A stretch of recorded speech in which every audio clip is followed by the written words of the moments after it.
નમસ્કાર દર્શક મિત્રો, જીએનડી ન્યૂઝમાં આપનું હાર્દિક સ્વાગત છે। પાદરા રોડ પર આવેલા મસીહા પાર્ક સોસાયટીમાં સગીરાએ આત્મહત્યા કરી લેતા ચકચાર મચી જવા પામી છે। મળતી માહિતી મુજબ પાદરાના જાસપુર રોડ પર આવેલા મસીહા પાર્ક સોસાયટીમાં સગીરાએ ગળે ફાંસો ખાઈ આપઘાત કરી લેતા ચકચાર મચી જવા પામી છે। સગીરાના મૃતદેહને સરકારી હોસ્પિટલ ખાતે ખસેડવામાં આવતા લોકટોળા ઉમટી પડ્યા હતા। પાદરા પોલીસનો કાફલો સરકારી હોસ્પિટલે પહોંચી જતા તપાસ હાથ ધરી છે। જ્યારે સગીરાના પરિવારજનોએ કેટલા લોકો મકાન પર ધસી આવી તોડફોડ કરી હોવાને લઈ સગીરાને લાગી આવતા આત્મહત્યા કરી હોવાના આક્ષેપ કર્યા છે અને કસૂરવારો સામે કાયદેસરની કાર્યવાહી કરવા માંગ કરી છે। જય હિન્દ, જય ભારત।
મારી છોકરીના જે ઘટના બની છે, આજે ઘેર આવીને મારી ગયા મારા બૈરી છોકરાને મેં હાજરમાં નહોતો અને મારી છોકરીએ આપઘાત કર્યો। એ બીકથી જેટલા આવેલા એ બધાના બીકથી ઉપર ચડીને આપઘાત કર્યો। એટલે મેં પોલીસના પાસે એક રિક્વેસ્ટ કરું છું કે મને પૂરો ન્યાય મળવો જોઈએ। શું નામ તમારું? શબ્બીર મહેમૂદ અલી સૈયદ। મારી બેબી જે આવડે તેને દાંતના કાલે ટાંકા આયા છે, દાંત નખાયા છે, તેને મારા પર મેં વચ્ચે ત્યાં તો મારા વાળ પકડીને થટ મને રોડ પર લાયા। તમારું નામ? મારું નામ સૈયદ અફસાના બાનુ સબીર અલી। ઈ 10 મસીહા में રહું છું।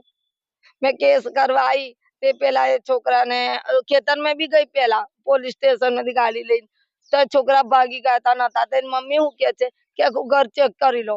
તો મેં કીધું કાલે અમે રોજો ખોલ્યો, અમે બધાએ જ, મારી એ ભાણીઓ આવી હતી, નણંદની છોકરીઓ, તે રોજો ખોલીને મેં આમ બહાર નીકળી તો પેલા છોકરા હસતા હતા। મેં કીધું તમે અહીં રોજ રોજ આવો છો, શું કરવા આવો છો? તો પેલી છોકરી જે મારી હે ને જે બ્લેકમેલ કરે એ લગ્નનું બધું પટ્ટીને લેવા ગઈ હતી, ગાડી લઈને મારી બર્ગમેન એ લઈને આવી તો મેં બહાર બેઠી હતી તો મને પેલું ગાર બોલ્યો। તો મેં કીધું ગાર બોલો છે માં લગાની તારી માં નહીં એવું મેં કીધું। તો મને આવીને બાર મને વાળ પકડી દેતા હતા। મારી બેબીઓ બધી આવ્યો બે તે મારવા ફરી વળ્યો તો એ વાયા પછી મેં ઈટ મારીને તો મારી બેબીને અમે બધાએ ને તો ગાડી લઈને બે ભાઈ ભાગ્યા। તો બેબી કીધું કે આટલું બધું લોહી લવાન કર્યું કે આપણે પોલીસ સ્ટેશને જઈએ।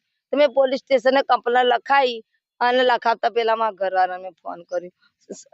ઇન્સ્પેક્ટર પેલા પીએસઆઈ અંદર હતા સાહેબ, એમને આ બધું બતાડ્યું તો એ સાહેબ કે ચાલો તમારી અરજી લખું। તે એ અરજી લખાવા ગઈ તે પેલા તો 25-30 જણા એમાં બેબીનું ફોન આવ્યું, તમે ફોન જ કરતી હતી તો કે ધમ પછાડ્યા કરે તો આમાં બેબીઓને બધું નીચેની સાકરને મારવા ગયો ને તો પેલી નાની જે ગભરાઈ ગઈ તો ઉપર જઈને સ્ટાફની બંધ કરી દીધી।